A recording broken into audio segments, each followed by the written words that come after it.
大家好，今天是香妹儿出发去新疆的第15天了。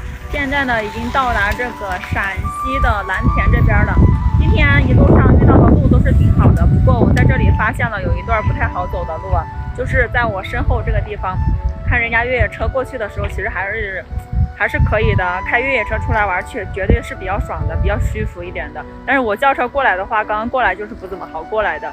刚刚过来的时候，我就怕蹭到底盘了，但是也没问题，没什么太大的问题，也就过来了。然后给大家看一下这边山上呢，现在还是有雪的，证明这边晚上还是比较冷的。所以大家如果出来玩，一定要带好春夏秋冬的衣服，因为有的地方呢它可能会比较冷一点，有的地方可能就是有太阳的话就比较热一点，热的时候就应该穿短袖啊什么的了。然后这边还有水呀，水资源还是挺好的。